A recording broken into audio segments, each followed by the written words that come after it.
All right, grasshoppers, we are back. She is back. Allie, how Hey, are you doing? Good to see you again. I'm Um, good. I just posted on Facebook a little while ago. We normally do a show on Thursdays, my former teammates, one of which is Ron Greshner. It's a funny show. We joke around, and he just lost his mother last night. Mm. So we are not going to do that show today. So I want to make sure we announce it. Just we thought it'd be inappropriate. Again, that show's all about joking around and everything. I think it's fun. You and I, we're talking more intellectually. At least you're talking intellectually. I'm trying my best to talk intellectually. So good to see you. How are you? Thank you. And condolences. I know he's your neighbor, right? Yes, very good So friend. condolences to him and to all of his family. Yeah, thank you very much. Thank you. Yeah. And then we moved the show from Tuesday to today. You were doing something, another big thing too, weren't you? Were you involved in another show? I can't even remember where I was on Tuesday. I don't okay. have any idea. You were doing, it was doing something. I thought it was tied to the paper that you and your friends wrote or the story. Oh, yes, you're right. I was being interviewed by a radio station in San Francisco. Yes. Oh, nice. And Yes. regarding that article where you said they Yes. should not wear masks.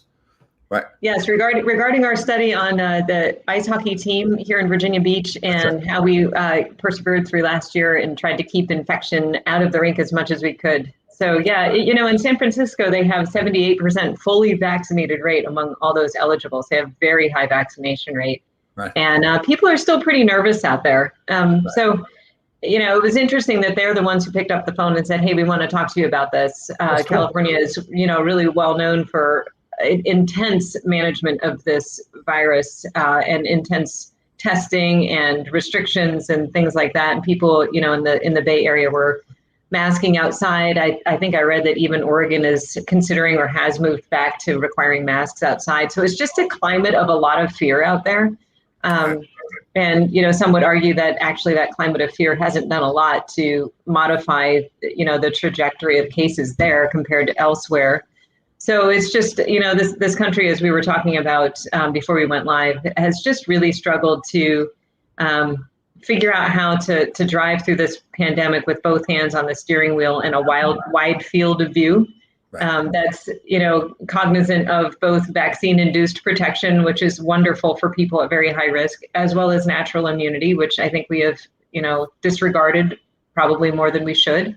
Right. And I think that the data is going to come back around full circle and say, a hybrid approach makes a lot of sense. And we're starting to see, I just read a paper this morning that shows that out of Israel. So I think my bottom line is it takes courage to shift out of a stance of fear, a constant state of being fearful. Right. It takes the courage actually to do that. And that sounds kind of stupid as I say it, but I've experienced it myself. So I'm just going to be okay with saying something that's terribly obvious. But when you live in a state where you think you can prevent all infection of all kinds by wearing a mask and staying away from people and ventilating your house and, keeping density down and micromanaging your world, to move back into a place where we don't micromanage our exposures quite as much can really feel like, riding a bike down the street with no hands, which I have tried to do.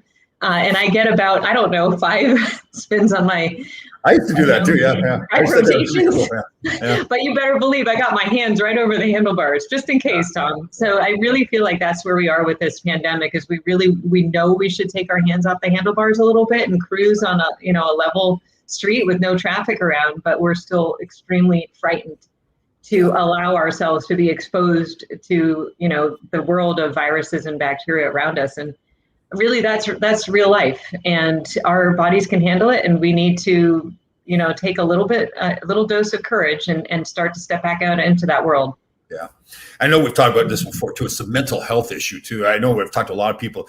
The hockey world lately has been really rocked. Roger Bear, great former player with the New York Rangers, passed away on the weekend. We had 3 young hockey players in British Columbia that died in one car accident. They were 16, 17 years old. Another player, Jimmy Hayes, who was 31 years old, lost his life, left behind a wife, 2 little kids.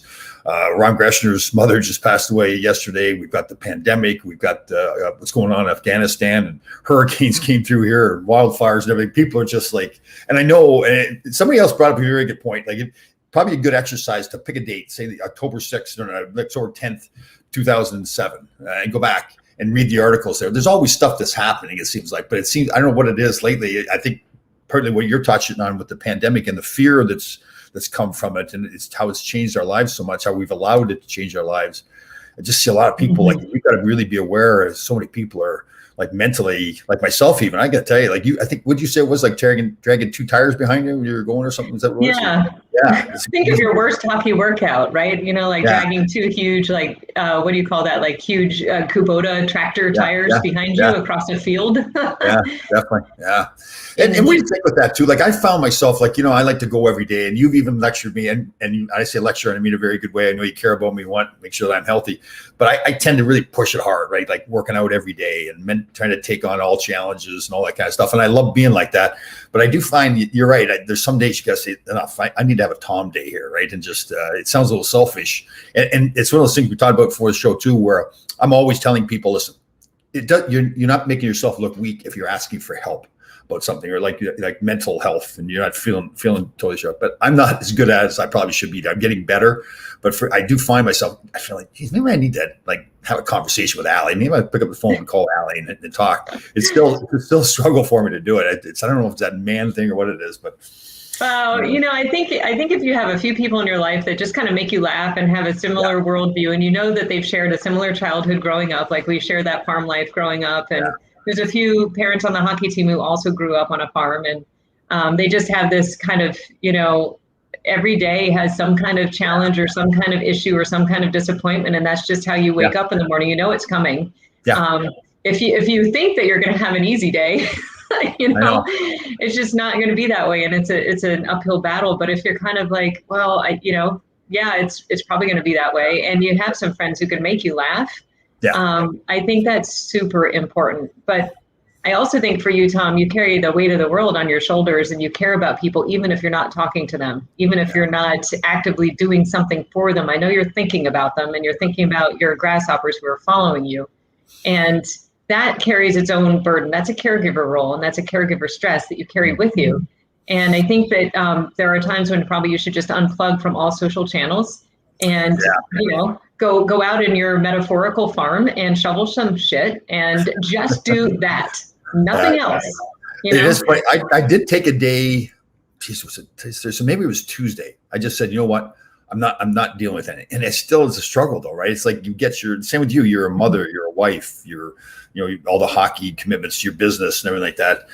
For you you're the same way, right? It's hard to it's almost impossible some days to disconnect. People rely on you. And that's, Yeah, it's impossible. But, for me, what's helpful is sometimes just picking one area of focus. So even if it's late at night, if there's a research question that I really care deeply about and I haven't been able to focus on, if I can just, the kitchen is dark, everything is dark. The only thing that's in front of me is my laptop, and I can get lost in the data for an hour or two and feel like I get some clarity there. That's really helpful. And I also know that it's contributing to the dialogue around COVID and vaccines and fear in parents, and trying to help parents get to a sense of reason and a place where they feel like they can make an informed decision without being pushed this way or that. And that helps me, because I know even though it may feel like selfish time in that moment to shut everything else out and focus on the data, in the end, my goal is to be able to share something with, the parents of, 55 million kids that will help them get to some clarity about how do we navigate through these months. I think it's super important for us to begin lifting fear off of the shoulders of parents and kids. In particular, there are very, very, very few kids who are really, truly at risk for severe outcomes for COVID. And I think we need to keep saying that more and more and more, and have that be okay to say to parents, because what you talked about with these young folks who tragically lost their lives in a car accident that's still under investigation, and so many others we know of so many other teens who are struggling. You can only imagine that allowing them to return to some sense of normalcy where they're not living under the cloak of fear and concern from their parents all the time has to be liberating for them. And they probably really need it. And their parents, it's hard for parents to let go of fear and concern about their kids. That's a natural state. But I think this heavy, heavy burden, we have to take a couple of those tires off that they're dragging, and maybe put like a nice slim racing bike tire back there for a few weeks.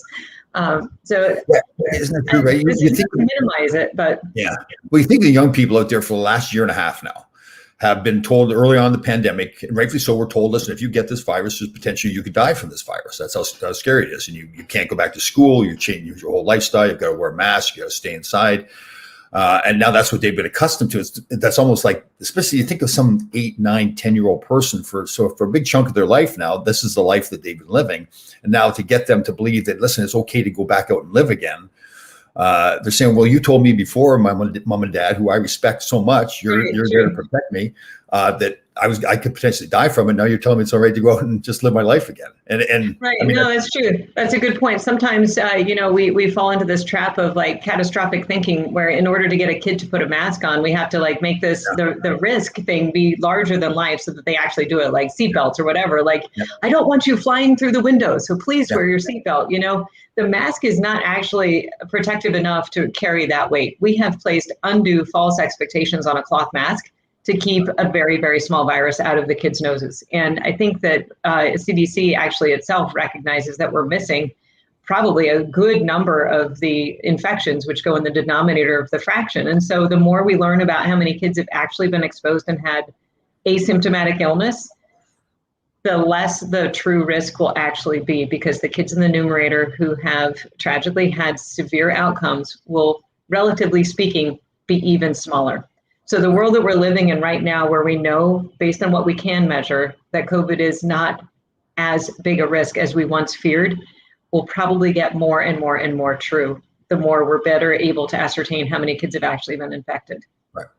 Okay. So, all right. So from a mental health standpoint then, so we built, like we said, we've got this year and a half now where we want to protect the kids. We want to protect everybody, right? So we said this stuff to make them put the mask on. Now we're saying, okay, these kids need to get out and live. Like, they need to get that old relationships and friends and be on team sports and all that kind of stuff. How do we, I guess, first of all, you got to get the parents to believe that their kids are safe going out to it, right? Is that logical? I think that our experience, getting back to our study that was just published, and for any of your grasshoppers interested in reading it, I would love for their thoughts on it. It's, to our knowledge, the first study that's been published related to youth ice hockey during a time of COVID, during the pandemic, and what the true experience was inside a rink. There have been lots of youth sports, not lots, there's been some youth sports studies that have been published related to soccer, and it's been aggregate data from a huge association. So it's not been like the, almost eyewitness observer epidemiology of a hockey season, which is what we tried to do for people. We tried to share what really happens in the rink. So I encourage folks to take a read and let me know what follow-on questions you have. What would you like us to look at this year? But really, we were trying to figure out, okay, for a group of families that really have a wide range of perspectives on COVID. Some were very, very cautious because they work in the medical field and they could not get COVID at home because then they couldn't go to work. Then we had other families who had significant health concerns themselves, so they really could not have COVID come home. Yet other families had already had COVID before they even started the season and went through it relatively, with few hiccups. And so they were less concerned. So we had the full range of experience coming into our program last year. And I think the key for everybody for this year, for even kids who are unvaccinated, is common sense. If you have a cold and cold-like symptoms, just stay home for a practice or two, and then come back next week. It's going to keep it from passing around your teammates, whatever it is, whether it's flu, whether it's COVID, one of the other viruses that has, missed out on the action over the last year. And also recognize that, yes, masks can maybe, if they're worn well, knock back your exposure a bit.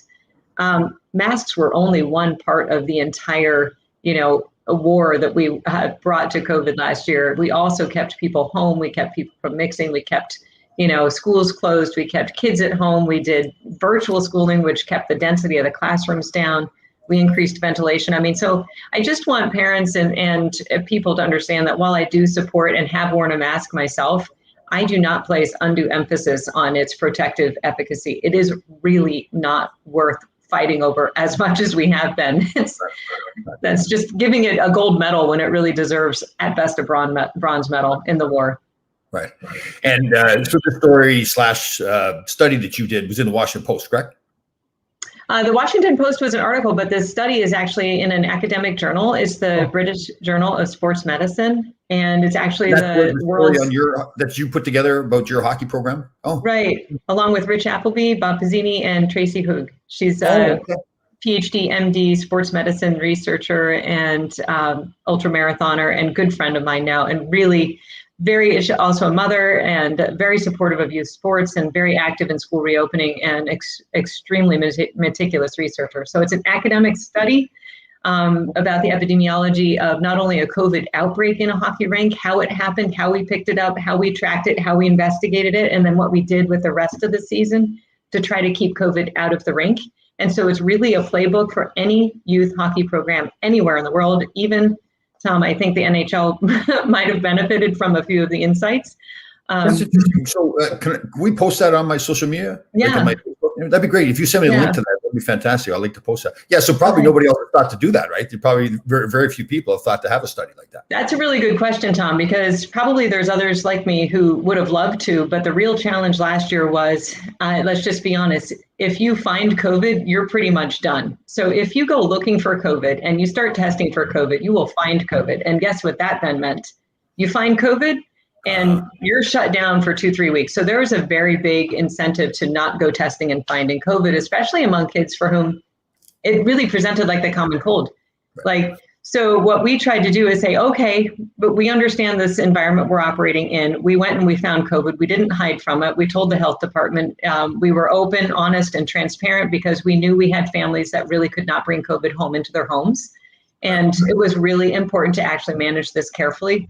So what we decided to do is just open the hood up, take a look at that COVID engine and really make it public. And for anybody who is concerned about managing COVID, not being afraid of it, not running from it, but trying to manage it, here's what we found that worked for us. And we do hope other places try to replicate it, let us know what works better. Someone else would probably improve upon what we found, but it's still relevant for the kids younger than 12 who have no access to vaccines right now. Right. That's a very good point for you, right? People wouldn't want to find COVID. You don't want to do this, right? So that's interesting. Yeah, I mean, there are rinks here who are like, oh, Iceland has an outbreak, and we were kind of privately thinking, well, right, we do know about COVID because we went looking for it. We knew what the mild symptoms looked like. We reported it as we were required to, mandatory reporting required by USA Hockey and our affiliate, and we were very open about it and very honest about it. And people actually came and joined our rink, and we're grateful for the leadership that Rich showed. And there is absolutely no harm in managing COVID and being open, honest, and transparent. I think there is harm potentially in pretending like COVID was not around last year when it was. In the pre-vaccine era, there were people, at risk and even my own stepmom dying of COVID. And the goal that I had and that Rich shared was, let's do what we can to protect those people until we have a vaccine.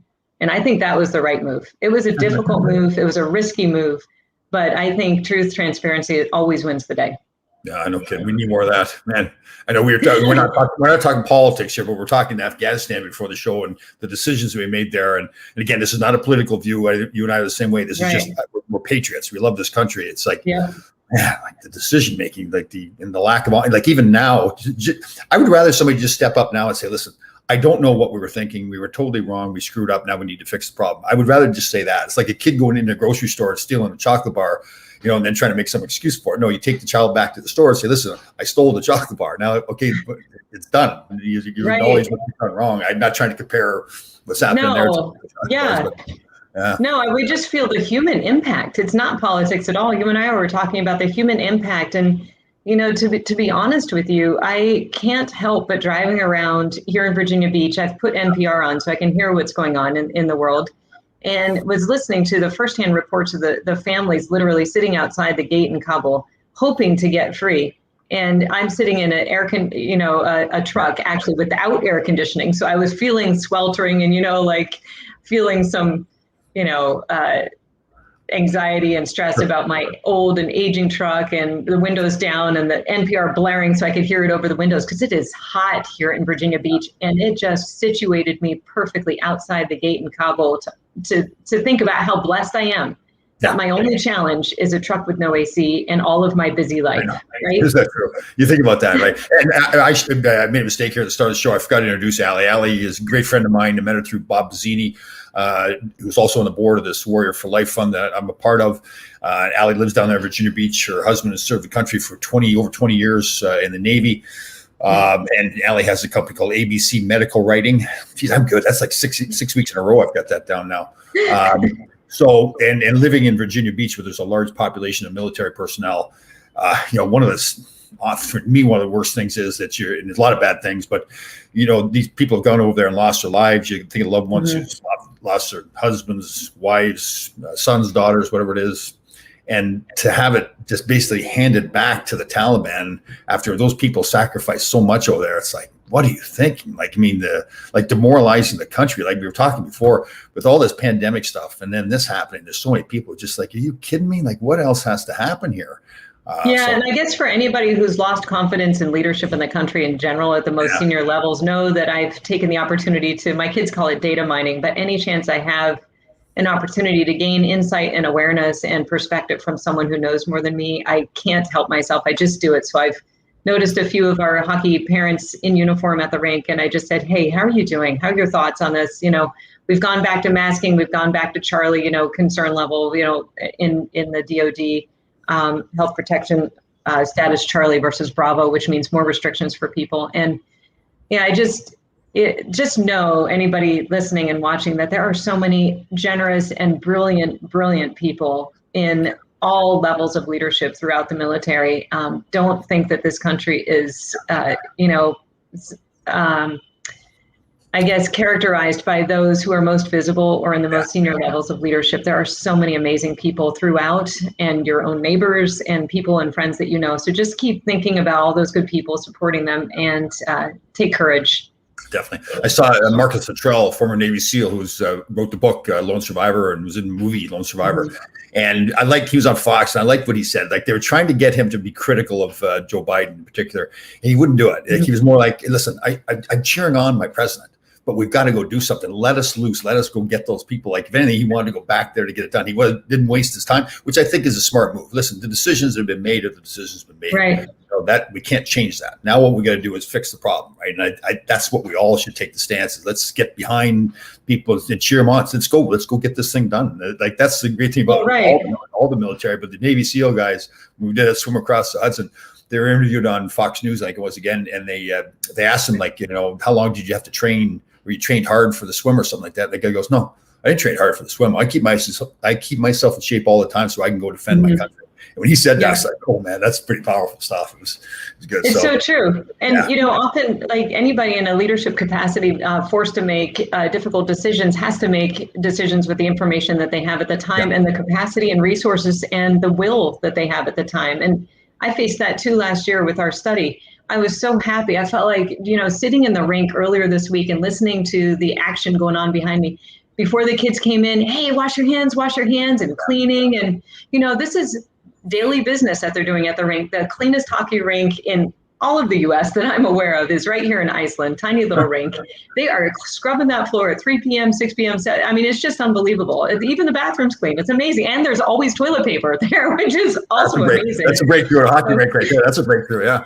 I mean, it's really amazing. So you listen to all of this going on behind you and the collective effort that it took to get through last year. And it just occurred to me, like, we did a really amazing job last year to get this done. And then, so I was in that moment feeling very proud and like, gold medal for us. We did it, just such a sense of relief because the study had just been published. And then one of the other dads comes up and is like, hey, I'm reading your study. And I'm thinking, oh, great. He's going to say, well done, which is what I live for, right? That little well done is, I live for that. And it's so rare. But he comes up, he's like, so where's the comparison group? And I'm like, oh, of course I love a comparison group. Of course I love a control group. Wouldn't it be great to say we were so much better than anywhere else? But the fact is, no one else wanted to look for COVID. So there was no comparison group because no one else wanted to do this. But so I had this moment of irritation and like, but we did the best we could. Yeah. And then 24 hours later, I was thinking, he's right. It would be really helpful to have a comparison group. And now that we have a template, we could work with USA Hockey and other rinks that want to join and take our playbook and see what they could do. It's very easy. It's low cost. It doesn't cost a dime to say, hey, if you have COVID-like symptoms, please don't come to the rink. Doesn't cost a dime.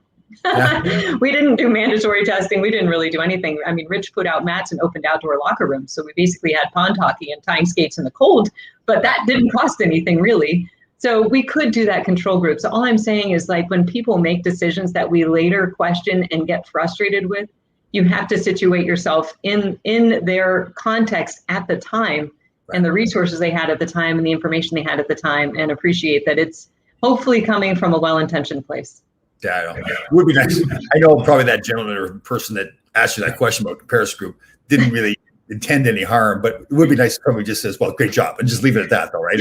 I mean, right. The work that went into last year and into that study was just phenomenal. I mean, I do it pro bono. Everything that I do with COVID is entirely unpaid, and I'm not looking for pay or accolades. I'm doing what it makes sense to do for my community. But at some point, I'm a human.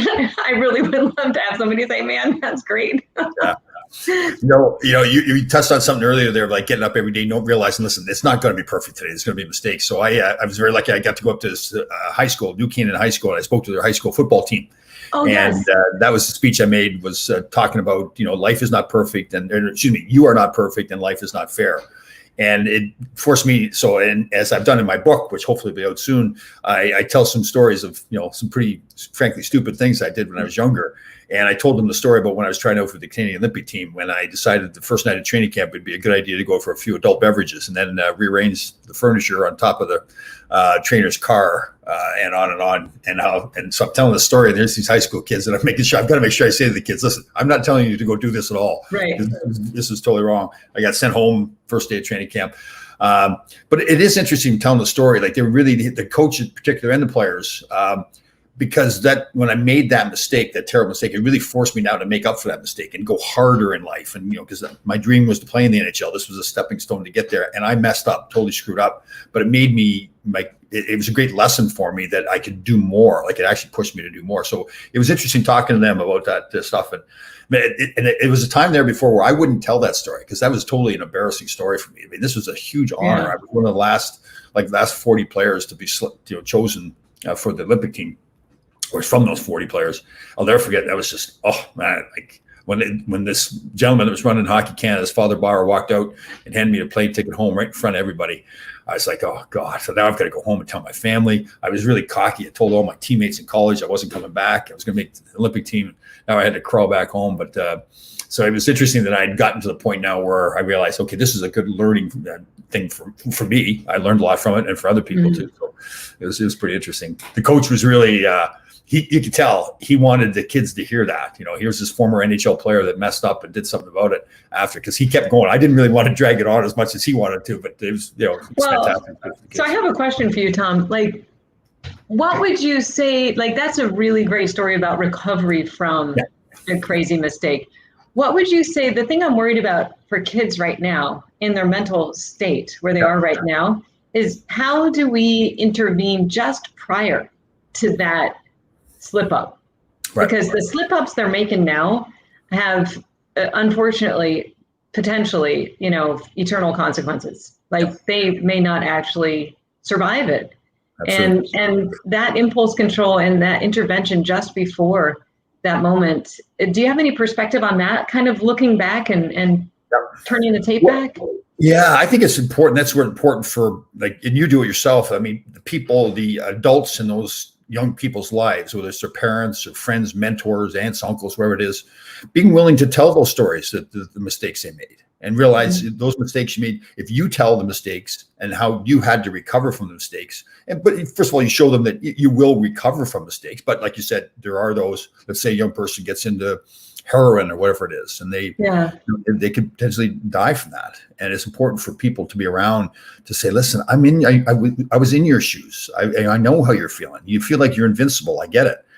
You feel like you can do whatever you want, but here's what I did in the past, and here's how it hurt me. Yes, and I recovered. Maybe in those other cases you don't recover from it, but that's why I think what I've learned is, like, we all need to do a better job as adults. I'd say particularly adults, to help other people. It doesn't have to be your kids. It could be other people's kids. It could be other adults, to say, listen, I've been in your shoes. I've made the mistakes.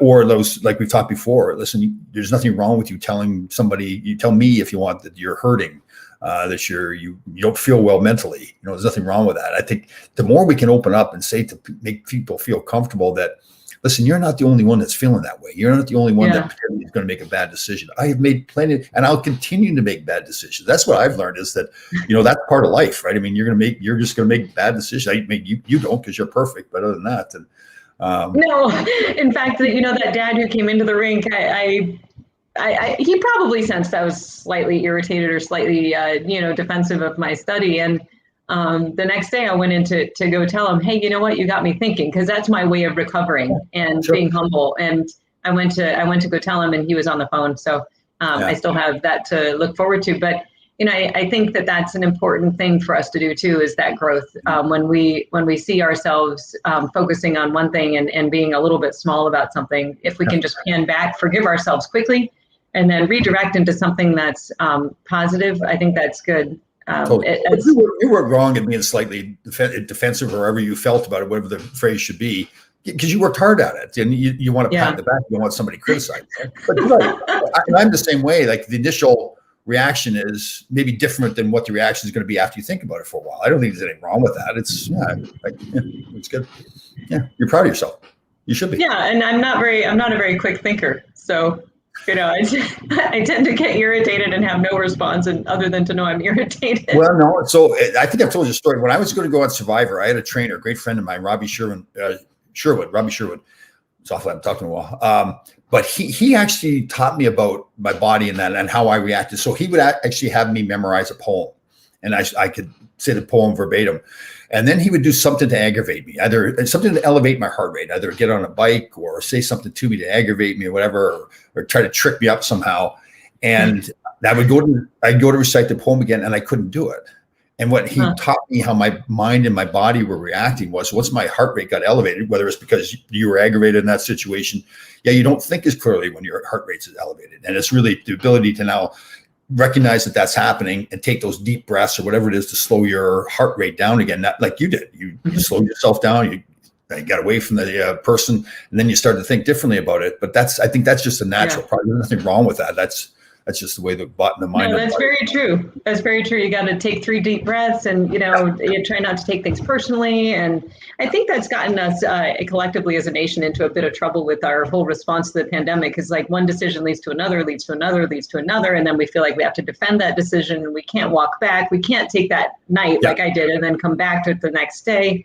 It's a little bit of humility and say, hey, I was thinking about that, and maybe we need to shift. We just have not done a very good job of being that way. I've noticed that with just us in general with people. It seems like we need to be more, try better to be understanding what the other person's going through. And it's fine to admit that you just messed up. You made a mistake. Even in your case, I don't even know if it's a mistake, really. You reacted the way you reacted, and you come back later on and said, nah, you know what? I was a little bit aggravated at first when you said that, but you're right.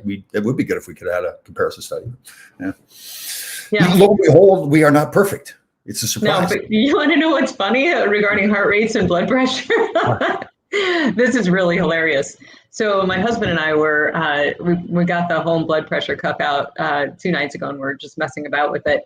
And we were doing our blood pressures, and we were also bickering about something small. I don't remember what it was. The house was probably in some state that he didn't appreciate when he came home, because he's very detail oriented, and probably dinner was not done very well. Nor even it was probably his own dinner that he had made the night before, and I didn't even heat it up very well because I'm a disaster. But so there were some flaws in the environment at home, and so there was some like little bickering about that. And so I did my blood pressure, and it was normal. It was like 120/80, which is actually slightly high for me during the bickering. And then he did his, and his was lower while we were bickering. So I'm like, isn't that interesting? Wow. So what does that tell you then? I don't know. It was my mom and my stepdad were around the table too, and the children we were all laughing. We were like, that was unexpected. Yeah.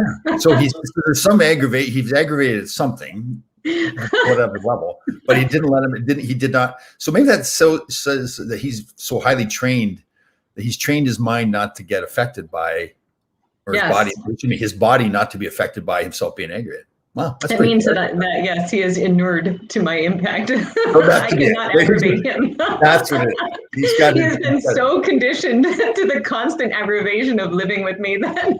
Right. So it's not just aggravation; it's the alley aggravation. That's right. I try to tell him that I'm a companion animal and I'm good for his health, but that has yet to be proven. Does he believe that? Can you tell me? Well, I guess time will tell. See how long he keeps feeding me.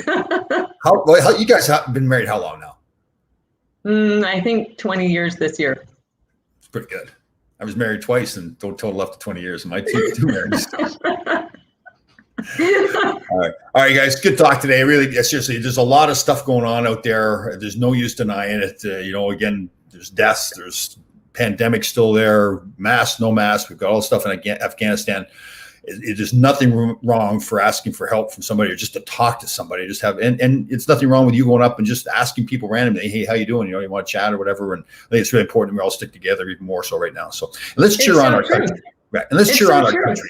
Right. We're going to cheer on our country. We're not going to criticize. It doesn't make any sense to analyze the mistakes in the past. They're there. We can't change them. Let's all cheer on the country and say, let's go get things done properly for the United States of America, right? Not Democrats, not Republicans. Let's be patriots. But that's how I feel about it. 100%. Check around, see what you can do. Check with everybody. Like, it's not politics for me at all. It's just about getting the job done. There's there's mistakes made on all sides of the aisle. There's, rancor and, irritation on both sides. I hold both sides 100% accountable for our inability to really work together. And I think that's where the job gets done, is right on your own street, right with your own neighbors, in your own grocery stores. Look for times you can help pick up a bit of trash even. I mean, really just do something, anything for your world, for your place, for your neighbor. Yeah. And I know you do that too, Tom. You just keep trying to make the world a better place everywhere you go all the time. Yeah. And that's good for your health. Beautify your world. Yes, it makes you a stronger person. Beautify the world. I agree with you totally. You're walking down the street or trail someplace and there's a piece of garbage there, pick it up, throw in the garbage. Yes, you can say, well, it's not my job, it's somebody else's job, but it's your country. You're living there. It's all beautified. So, and someone might see you doing it and be encouraged themselves that you care. They might say, you know what? This person actually cares. Maybe there will be a tomorrow. I think people are just feeling so hopeless. Like, why would I pick up a piece of trash? The world is going to crap. Why would I bother? And if you see someone else bothering to preserve the world around them, then maybe it just gives somebody some hope, and that's enough. Yeah. It totally is. If you see somebody else picking something up, cheer them on. Say, yeah, great job. Because they get fired up. It's amazing when you see somebody doing something good and you acknowledge that they're doing something good. Whether it's a simple thing like you're stopping the car to make sure that the person can cross the street properly or something like that. It's a small little thing, but cheer them on when they do that kind of stuff. I don't know. That's good. Absolutely. You hear somebody playing good music with their windows down next to you. Maybe they don't have AC either. Hey, wave. Be like, hey, we're the two people in all of Virginia Beach with no AC in our cars. How you doing? I see. I'm the other way around. I'm the idiot that's driving down the highway, but it's 30 degrees outside with the windows open for some strange reason. But we'll talk about that later. All right, guys. Great show with us. Everybody take care of each other. Let's really pull for the country and each other and make this a great world. Let's beautify the world. Talk to you next week.